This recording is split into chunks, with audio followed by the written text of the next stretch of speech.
महाराष्ट्रातल्या शेतकऱ्याला सांगू इच्छितो की राज्यामध्ये ज्यांचे हळद असेल, कांदा असेल, तुम्ही काय करा की 11 तारखेपर्यंत काढून झाकून ठेवा. कारण की राज्यामध्ये 12 तारखेपासून जवळपास म्हणजे 12पासून 20पर्यंत राज्यात भाग बदलत बदलत पावसाळ्यासारखा पाऊस पडणार आहे, म्हणून हा अंदाज लक्षात येतात.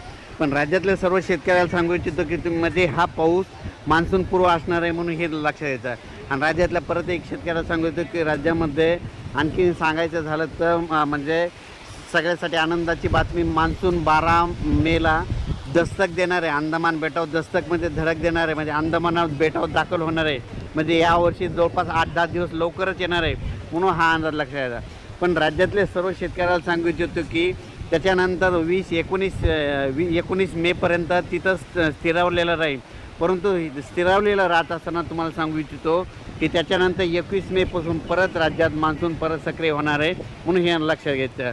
म्हणजे 21 मेपासून अंदमान बेटावर परत मान्सून सक्रिय होईल.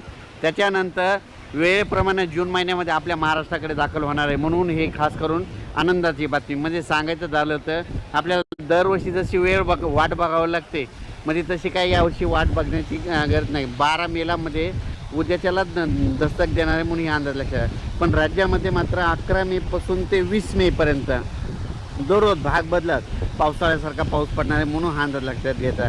ज्यांची हळद असेल, ज्यांचा कांदा असेल, तुम्ही काय करायचा, काढून झाकण्याची तयारी ठेवा. आणि ज्यांच्या ऊसावाल्या शेतकऱ्यासाठी खूप आनंदाची बातमी, कारण की राज्यामध्ये काय झालं की यावर्षी ऊसासाठी पाणी कमी पडत आहे, म्हणून सर्व शेतकऱ्याला आनंदाची बातमी की ऊसाला तुमचे 2 पाणी वाचतील असा पाऊस पडणार आहे. ऊसाच्या सऱ्यामध्ये पाणी साचेल असा पाऊस पडणार आहे, म्हणून हा अंदाज लक्षात येतात. म्हणजे खास करून ही ऊस शेतकऱ्यासाठी आनंदाची बातमी म्हणून लक्षात येतं. पण हळद आणि कांदा शेतकऱ्यांना ही विनंती की तुम्ही तुमचं जसे वेळ भेटेल तसा कांदा काढा. कारण की राज्यामध्ये जवळपास 30 मेपर्यंत असा दररोज 2-2 दिवस भाग बदलत आज या भागात उद्या त्या भागात पाऊस पडतच राहणार आहे. ते मान्सूनपूर्व पाऊस असणार आहे, म्हणून हे लक्षात घ्यायचं. 12 मेला जरी मान्सून दस्तक देणार असला तरी 21 मेला तिथून पूर्वपदामध्ये परिस्थिती सुरळीत होत जाईल आणि 21 आणि जून महिन्यामध्ये मात्र आपल्या महाराष्ट्रात दाखल होणार आहे, म्हणून हे लक्षात येतं. पण राज्यातल्या शेतकऱ्याला सांगू इच्छितो की राज्यामध्ये सांगायचं झालं तर 11 मेपासून ते 20 मेपर्यंत दररोज भाग बदलत मान्सून पूर्वाचा पाऊस पडणार आहे.